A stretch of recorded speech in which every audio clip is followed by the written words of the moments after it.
Lapped by crystal-clear waters, its coast attracts millions of visitors every year. Welcome to Croatia, the land of 1,185 islands. From its fortified villages jutting into the Adriatic to the marvels hidden in the inland behind the coast, Croatia preserves its heritage and its traditions. Endowed with exceptional natural assets, the country perpetuates many traditions that are transmitted from generation to generation. And although the country is resolutely turned towards the future, this heritage continues to be preserved today.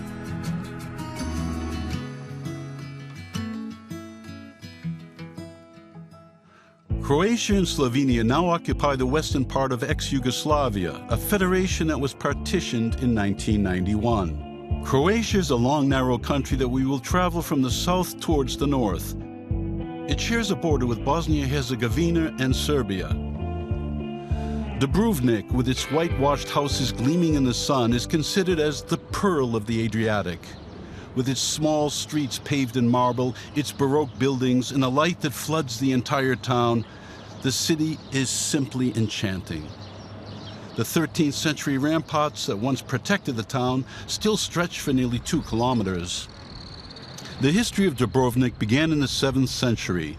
After the Slavs destroyed the Roman city of Epidaurus, the inhabitants sought refuge on a rocky islet called Ragusa.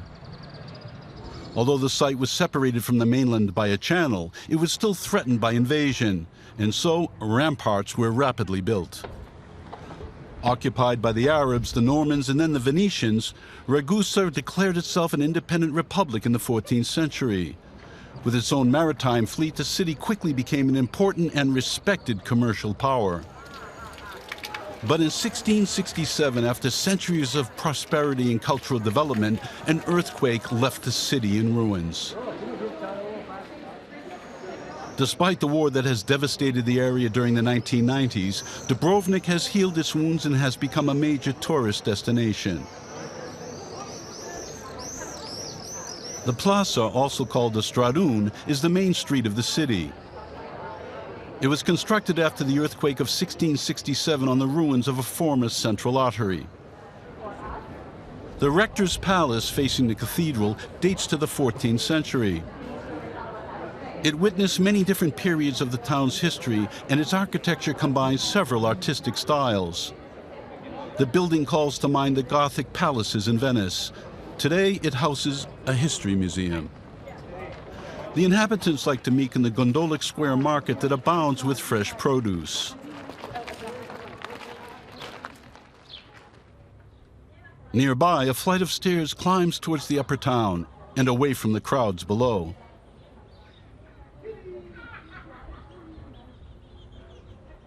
Dubrovnik is sometimes the victim of its own success. But even during the high season in the summer, the city invites visitors to leave the beaten track. Dubrovnik's fame was also speared by 2 Hollywood superproductions, Star Wars 8 and Game of Thrones. These films use the ramparts of the old stone buildings of the listed city as locations. Numerous scenes were filmed at the Saint Laurent Fortress. Perched on a rocky outcrop, its original function was to defend the western side of the city.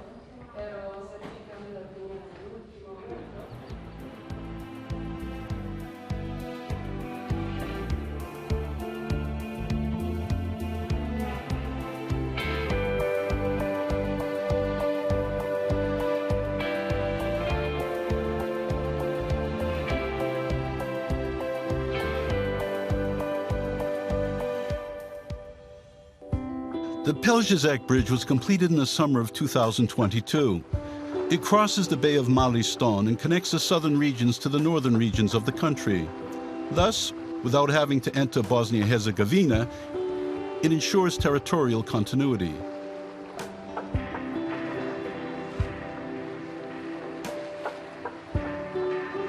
The walls of stone are the longest ramparts in Europe.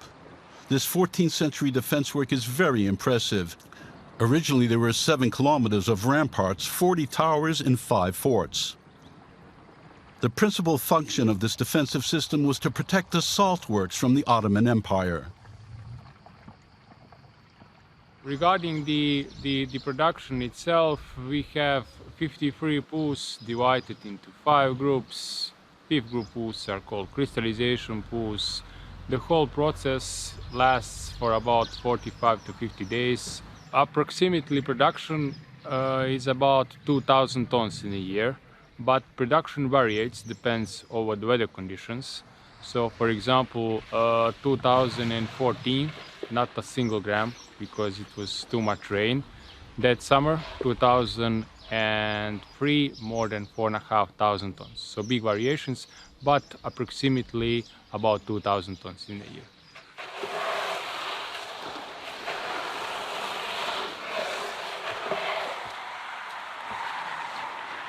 The harvest takes place every year between the months of July and September.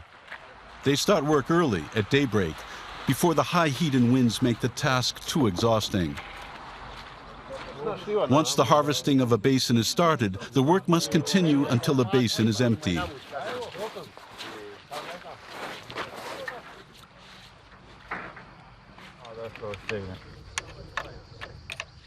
This is seasonal work, and despite the fact that it requires physical effort, it attracts men from beyond the peninsula.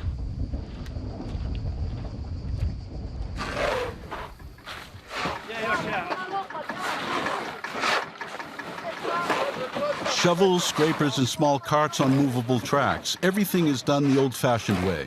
And up to now, it's still the most efficient way to work.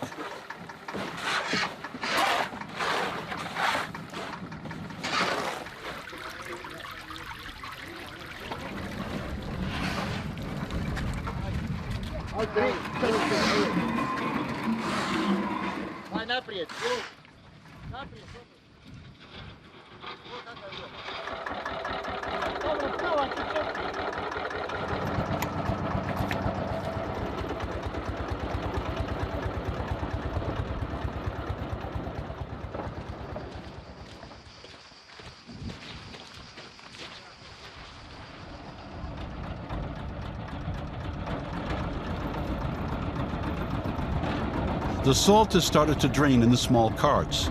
Next, it is taken to the hangar to be dried and processed.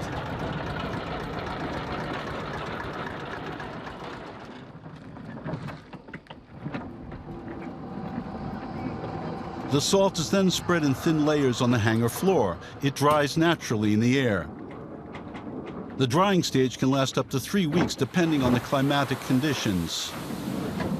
During this stage, the salt makers regularly inspect the salt in order to see if it has dried uniformly and to check for contaminants.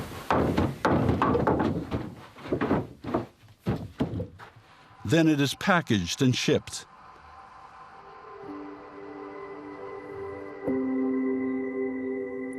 The Bay of Malistone has another valuable resource. High-quality oysters are raised here thanks to optimal water circulation. These plump oysters are said to be at their best around the Feast of St. Joseph, the 19th of March.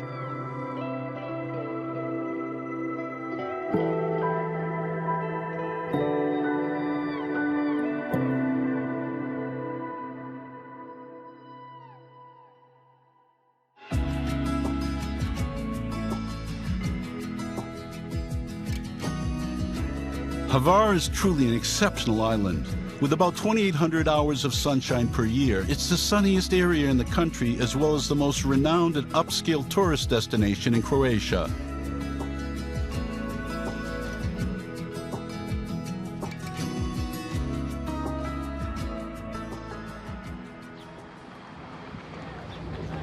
The town of Hvar has nevertheless managed to preserve the charm of its long history. This small city was already inhabited by the 4th century BC. And it has managed to retain its 13th century ramparts. But today, the main attraction is its port. Here, yachts are predominant. Dominating the town, this Phoenician fortress is a reminder that each island of this country was actively defended. Surrounded by 4 massive towers that contained gunpowder, the fortress resisted the Ottoman siege of 1571.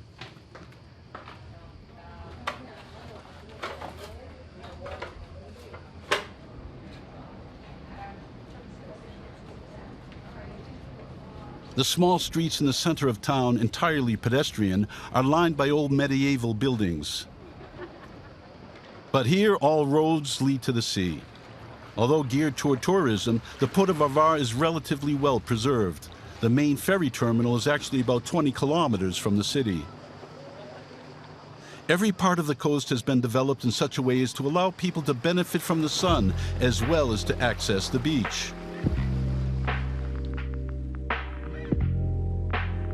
Nearby, a magnificent group of small wooded islands extends along the coast. The crystalline waters, isolated beaches, and empty lagoons are in striking contrast to the bustle of Hvar. These areas, however, are only a few minutes away by shuttle boats.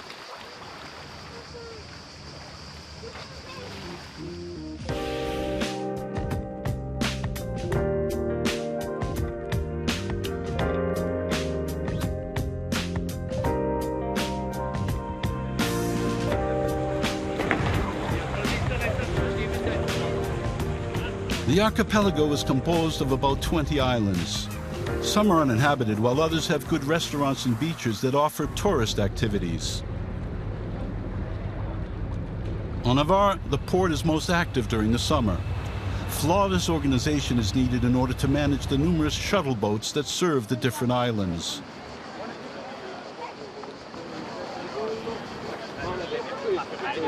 At sunset, DJs gradually take possession of the town. Hvar, called the Croatian Ibiza, is well known as a hotspot for partying in a magical setting.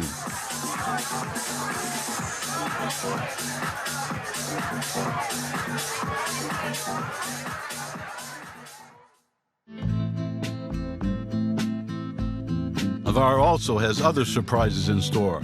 On the north side of the island, Starigrad is the oldest town in Croatia. It was founded by the Greeks in the 4th century BC. Vestiges from antiquity demonstrate the use of ingenious agricultural methods. Water recovery systems involving the use of gutter and reservoirs is exemplary. More recent archaeological sites are scattered across the countryside and surrounded by vineyards, olive groves, and fields of lavender.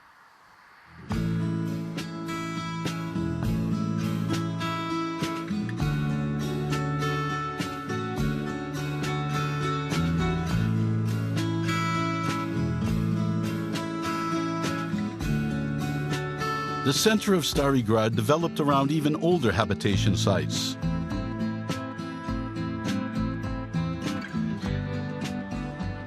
We're at the oldest archaeological site on the Croatian coast. This site is more than 2,400 years old. This small area contains traces of prehistoric occupation that preceded the arrival of the Greeks and Romans. The Church of St. John dates from the 6th century. Remarkably restored, it contains beautiful figurative mosaics. UNESCO has recognized the universal historic value of the city and the Starigrad plain. The land parcel system employed by the Greeks is of particular interest and is still intact today. The small, pleasant streets of the pedestrian center of Starigrad are lined with historic houses.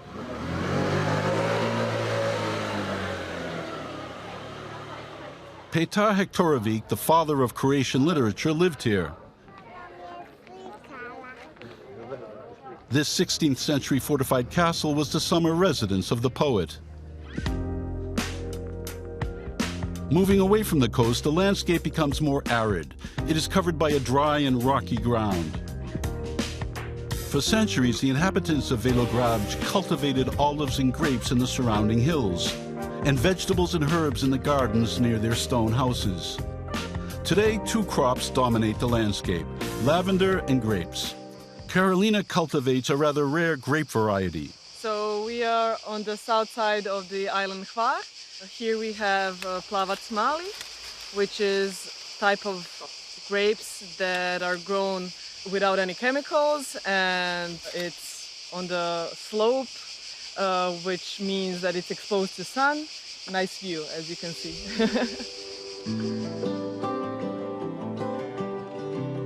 The island also has more isolated areas that are only accessible to the more audacious. In order to reach them, visitors have to use paths or more simply arrive by sea.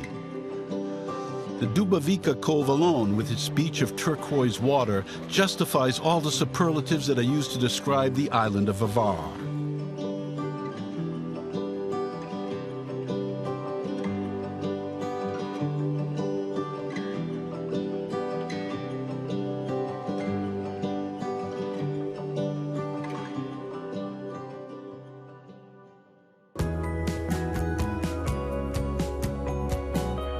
We continue our journey northwards along the Dalmatian coast towards Split. It is the capital of the region and the second largest city in Croatia.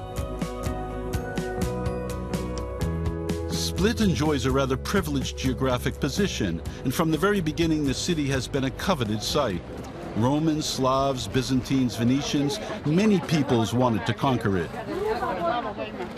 It is less visited by tourists in the regions to the south, yet local life is not less animated than elsewhere. Along with its tourist industry, Split is a student town and an active port with a sustained economic activity.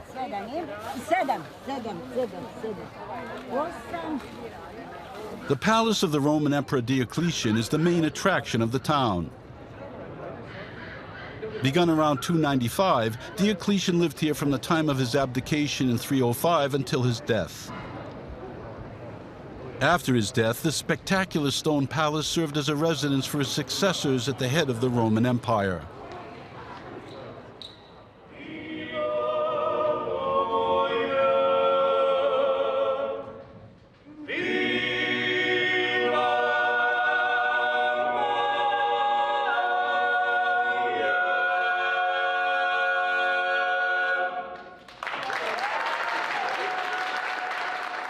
The palace, built by the side of the sea, was threatened by flooding during storms. To prevent this, an immense underground complex, including vaulted cellars, halls, and domes, raised the height of the structure and supported the imperial apartments. Amazingly well preserved, these cellars are one of the treasures of the palace. They were an important factor leading to the palace's inscription as a UNESCO World Heritage Site in 1979. Each year since 2005, an event called the Knights of Diocletian has been held here. Costumed actors parade through the city streets dressed as Roman soldiers, gladiators, musicians, and dancers. They reenact the daily life of Split during the times of Diocletian. Often located in historic buildings, konobas are a type of tavern. With a warm atmosphere, they serve dishes based on fish accompanied by beer or local wine. During summer, they are never empty. Near the fortifications by the Golden Gate stands an imposing statue of Gregory of Nîmes. During the 10th century, this bishop fought to impose Old Croatian as the liturgical language in place of Latin. Boats are the most practical means of transportation to get from one island to another. We now embark for Brač.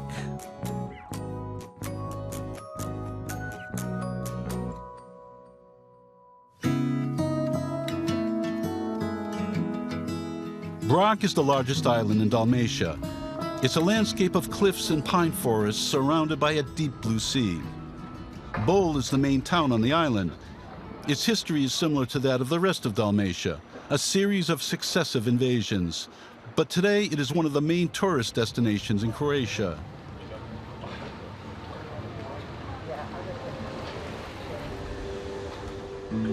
The island is also a spiritual center. There are several hermitages and monasteries, such as this 15th century Dominican monastery. Built in a beautiful setting, it includes the oldest church on the island dating from the 9th century.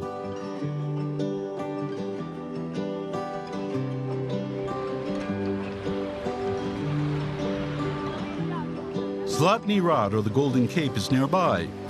This beach is undoubtedly the most photogenic place in the country. Consisting of smooth white pebbles, the wind and the waves are constantly redefining its shape.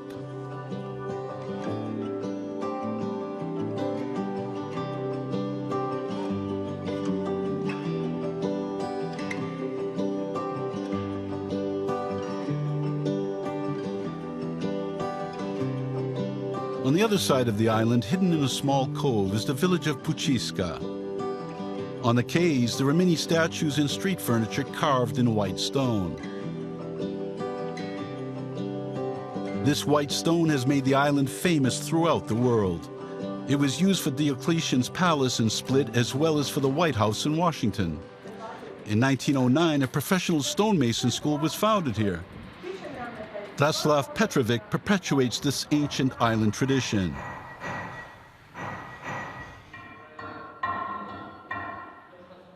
The stonemason school is located on the island of Brač. Its quarries are famous and easily accessible. So it was logical that the school should be founded here over 100 years ago.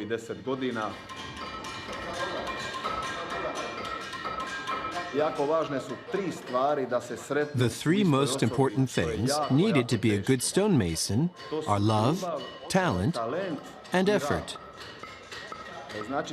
When a person has these qualities, then success is guaranteed.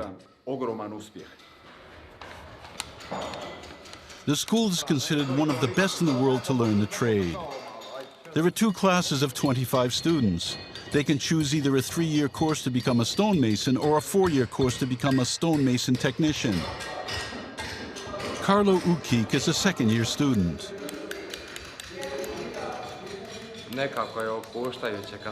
It's relaxing to work stone, to become one with it. You forget the passing of time until the sculpture is actually finished.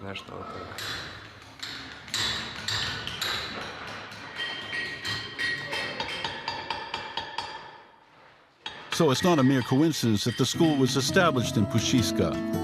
The oldest quarries in Croatia are near the entrance to the bay. The stone from Brač is renowned for its distinctive white color and its hardness. This makes it ideal for use in buildings and monuments. The exceptional quality of its stone has made it world famous. The school closely collaborates with the company that supplies the raw material. The methods for cutting the stone are still very impressive.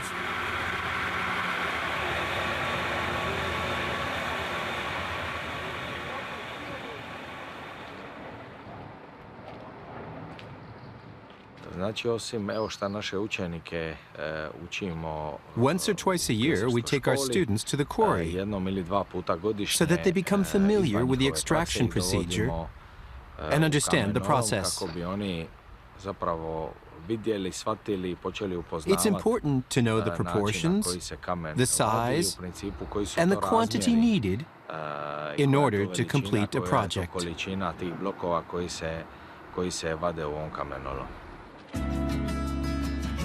Stone from Brač is still sought after today, be it for sculptures, new architectural projects, or the restoration of historic buildings.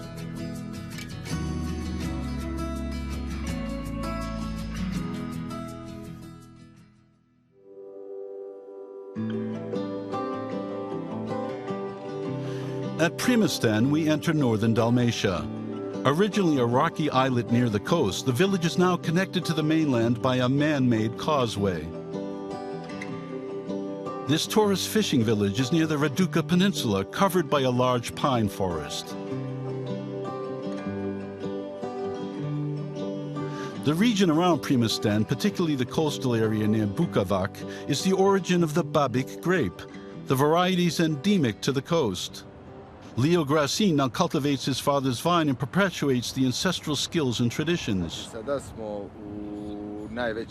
This is the largest vineyard in Primastan. The principal characteristic of this vineyard is the small plots that were made from stones cleared from the ground. The dry ground, the stone, and the wind forge the character of this wine.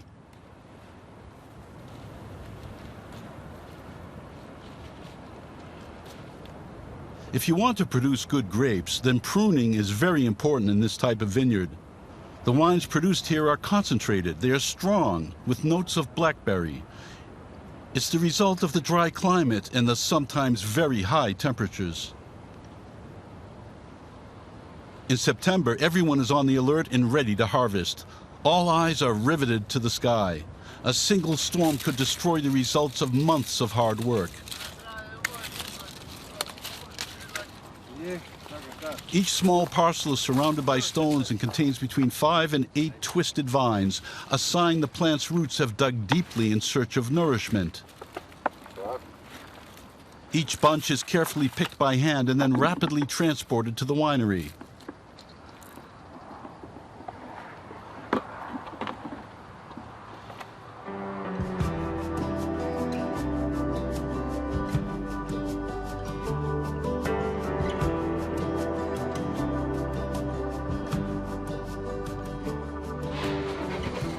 The Babik grape has a low yield, so Leo makes sure the grapes are handled with care.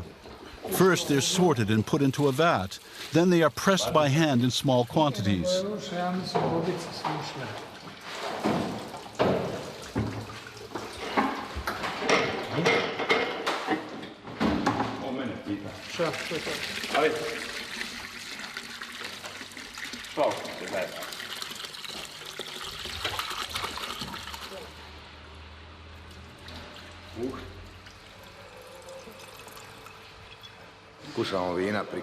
We taste the wine as it ferments. This needs more time. Tomorrow will be dry.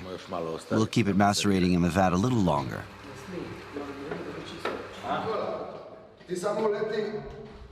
Leo produces another much sought-after wine that he makes from riper and slightly drier grapes that are full of sugar.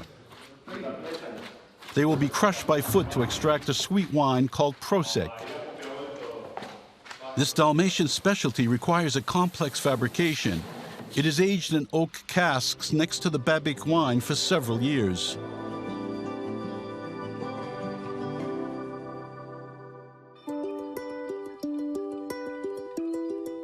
A few kilometers to the north and not far from the Krka River lies the city of Šibenik.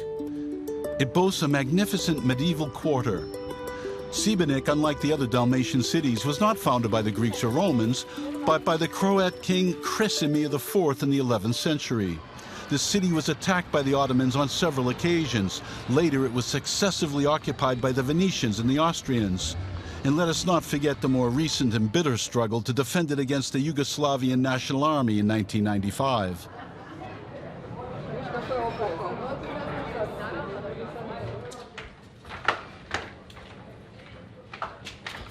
A maze of staircases and narrow streets in the town center leads to one of the masterpieces of the Dalmatian coast, the Cathedral of St. James.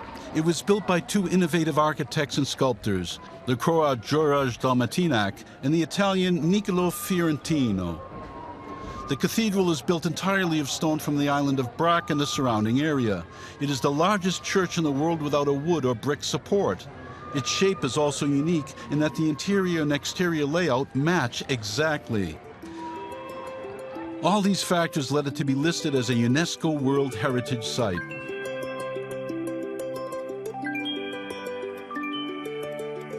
St. Nicholas Fortress is located on the small island of Đurđevac, at the entrance to the Šibenik Canal.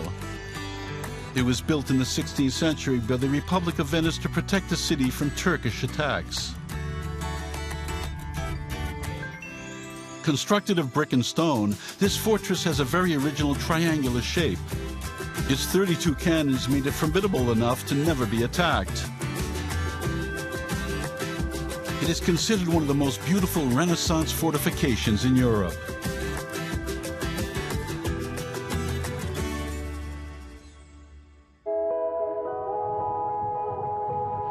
Croatia has many national parks, and the Krka National Park is undoubtedly one of the most majestic in the country.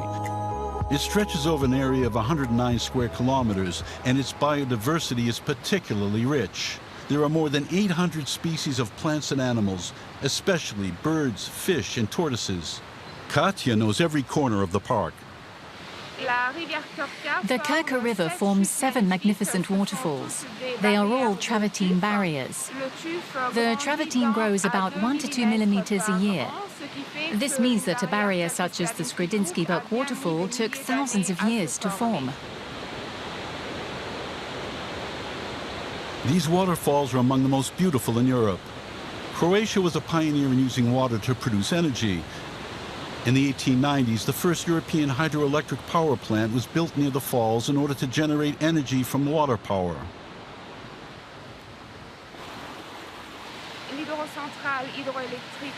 The hydroelectric plant on the Krka River was the first AC power plant in the world to be used to light a city, Šibenik.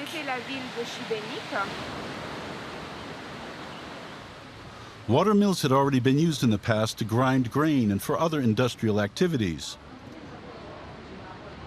Today, the park is trying to conserve these mills as testimonies to a cultural heritage linked to the history of this place.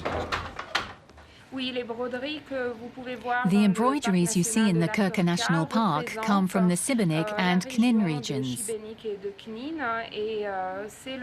They have been handed down by our ancestors, and we're trying to preserve them for future generations.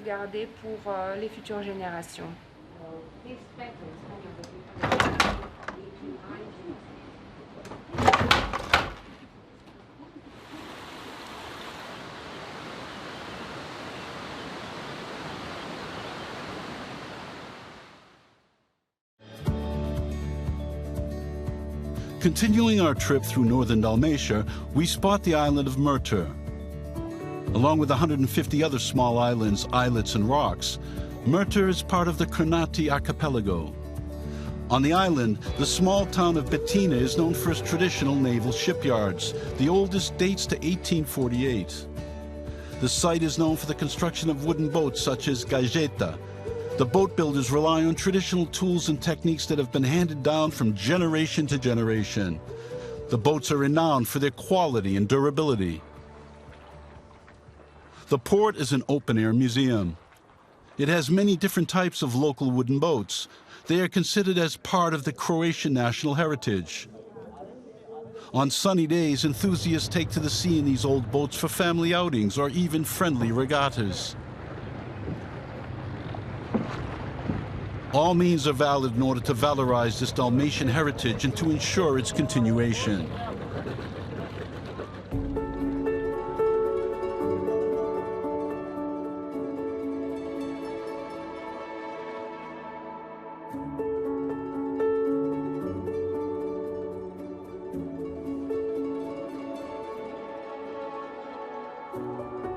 The neighboring town of Murter is the point of departure for the Kornati Islands. The archipelago stretches from Zadar to Šibenik and covers an area of about 320 square kilometers. It's 5 a.m. on an April morning. Boris and his wife are heading for the archipelago.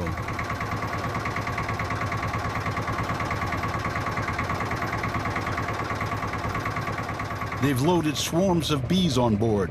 They're moving their hives for 3 months of transhumance. Boris is one of the last beekeepers to move his bees to the Kornati Islands by boat. He also owns a few plots of land on the archipelago. The land on the island was divided among the various Murter families decades ago.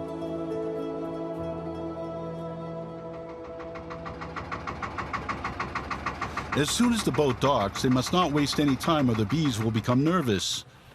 With the help of their neighbors, Jonas and Anna, they begin positioning the hives. The bees will be ready to gather pollen as soon as the sun comes out.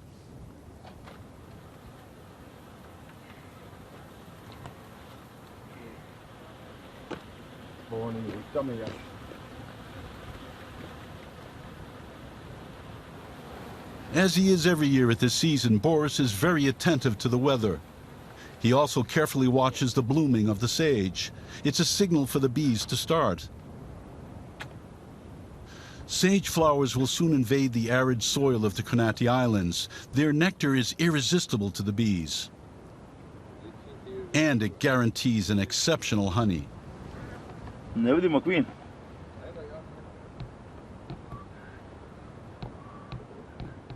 Mi smo sad košnice pripremili. We've prepared the hives for the sage honey. We'll see what happens. You can never tell in advance.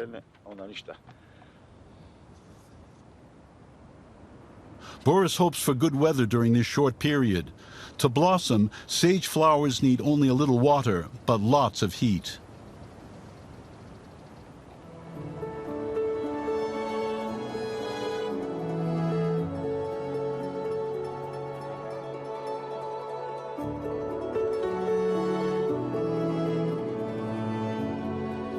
The Kornati archipelago has a particularly rich biodiversity. It has been a national park since 1980. It preserves both areas of the submerged land as well as the seabed. While some of the islands are open to the public, others are forbidden areas.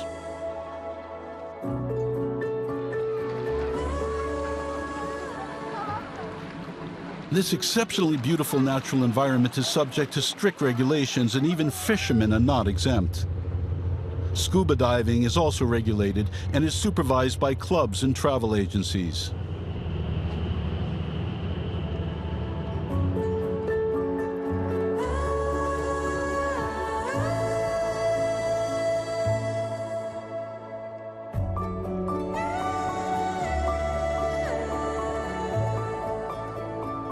It's the end of June.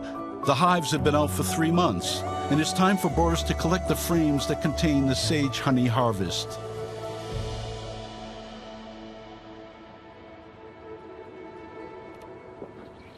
Jonas helps out. They work quickly before the heat starts to hinder the collection. They must collect the honey from the frames without letting the bees escape from the lower part of the hive.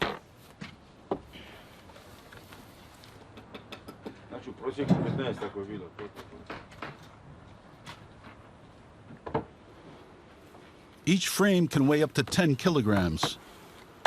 Harvesting the frames must be done carefully. They must not lose any honey while still taking care of the bees.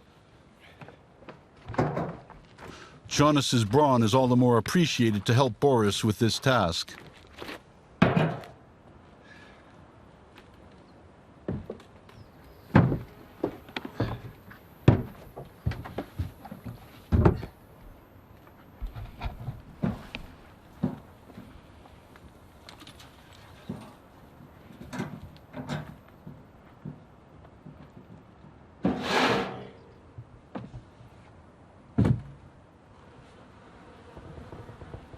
The frames are ready for the return trip. As for the hives themselves, they will be left on the island a little longer. I've been helping Boris for 6 years now. He's my teacher. Boris is a keen enthusiast who knows a lot. It's time to put out to sea. Attracted by the honey, the bees have begun to swarm around the boat.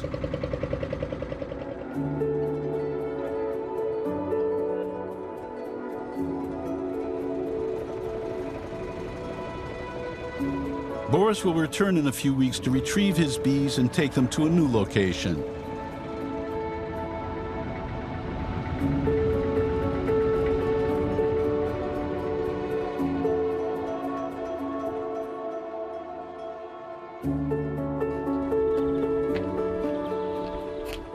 Boris has built a honey house at the bottom of his garden on Murta.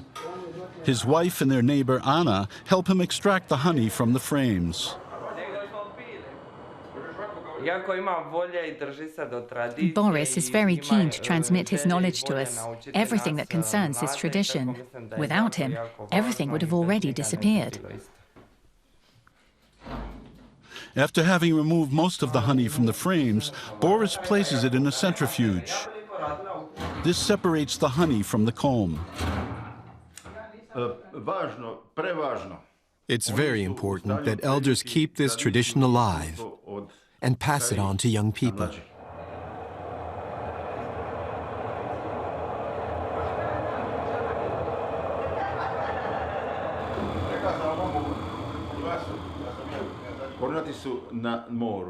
The Kornati Islands are in the middle of the sea. We're far away from pollution here, and that means we produce very pure honey. There's only sage where our bees gather their pollen. Our honey is not mixed with other plants. There's only one variety of flower on the island.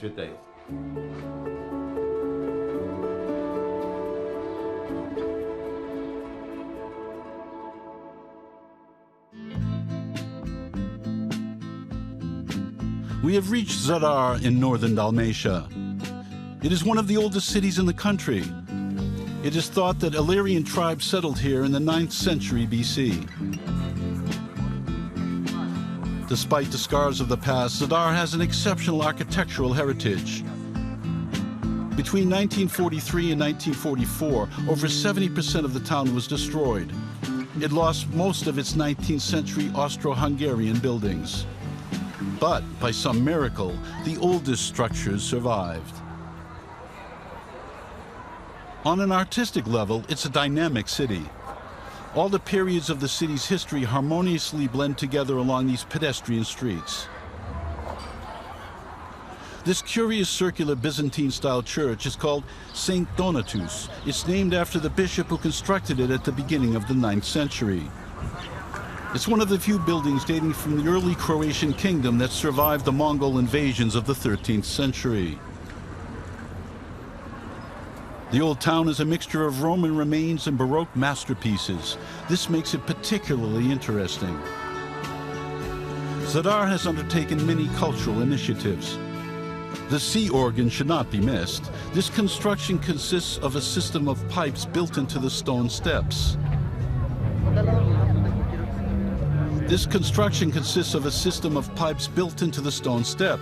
It emits musical sounds generated by the waves.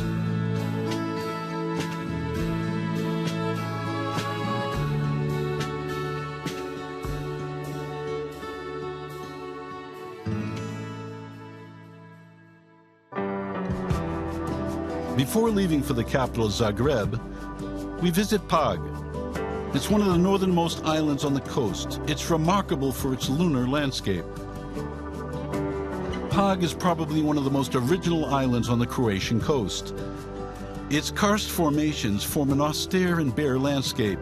It's swept by a dominant wind, the bora, that dries the soil.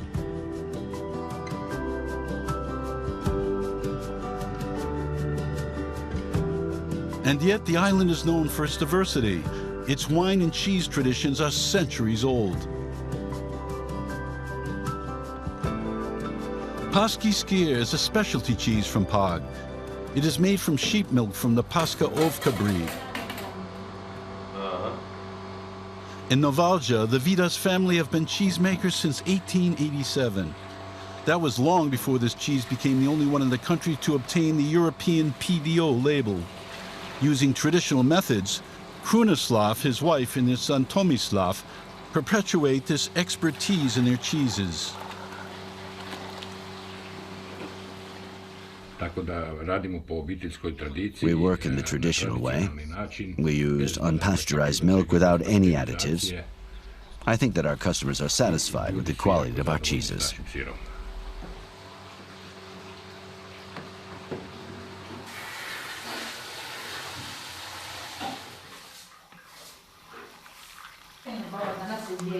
Scuta, a fresh cheese similar to Italian ricotta, is made from the whey. It is particularly appreciated with polenta, or homemade pasta.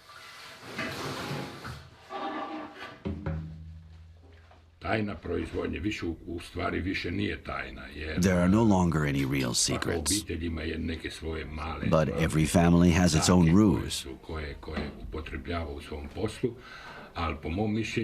And in our case, I think it's because our sheep live outside all year long. They graze in the fields, and every day the grass is different. And this is due to the constant wind that covers the pastures in salt and minerals.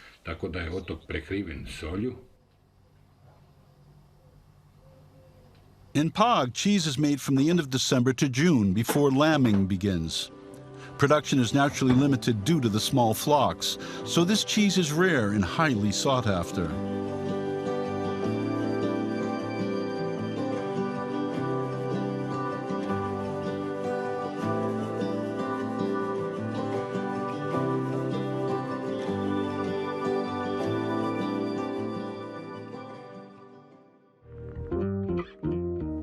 Zagreb, the capital of Croatia, has a population of 800,000.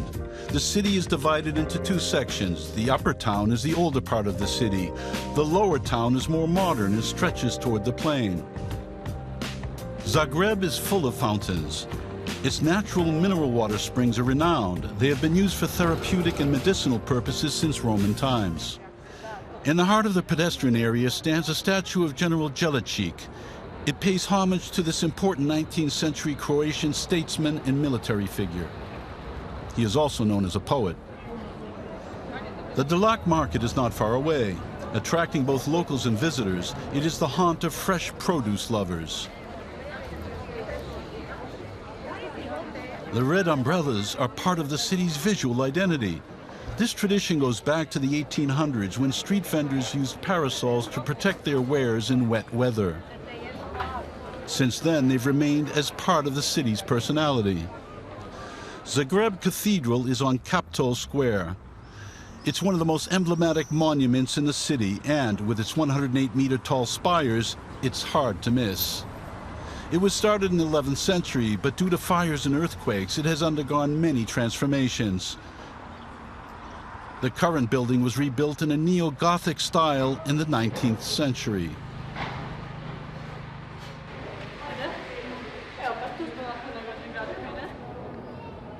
St. Mark's Square is in the heart of the old town. Its church has a unique roof. It is covered with glazed tiles representing the coat of arms of Zagreb, as well as the coat of arms of the Triune Kingdom of Croatia, Slavonia, and Dalmatia. The parliament and the seat of the government are also on the square.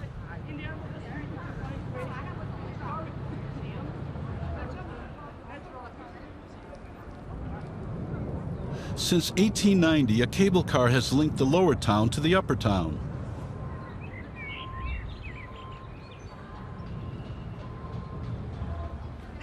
At the top, the Strassmeyer Promenade winds along the city's southern ramparts. The promenade takes its name from the 19th century bishop, a true patron of Zagreb. This lush walkway offers a magnificent panorama. Beneath the city, there are kilometers of tunnels that were dug during the Second World War. The Greek tunnel, which most recently served in the war from 1991 to 1995, now hosts cultural exhibitions. It opens onto Radiseva Street. One of the liveliest places in the city, it has many restaurants and cafes that are open at all hours.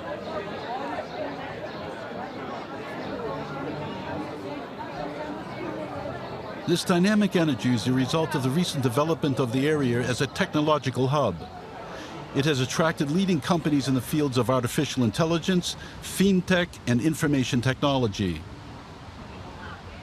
Surrounded by two hills, Zagreb maintains strong links with the surrounding environment. Urban development has privileged green spaces, such as the Green Horseshoe. This mixture of parks and official buildings is the masterpiece of the urbanist Milan Lenuci. The imposing National Theatre was built in neo-Baroque style. Its facade is decorated with sculptures and columns. Opened in 1895, it was inaugurated by the Austro-Hungarian Emperor Joseph I. The theatre hosts theatrical performances as well as opera and ballet. One of the emblematic monuments of the city, the theatre is an important cultural reference. It was built by two great Viennese architects, Ferdinand Fellner and Hermann Elmer.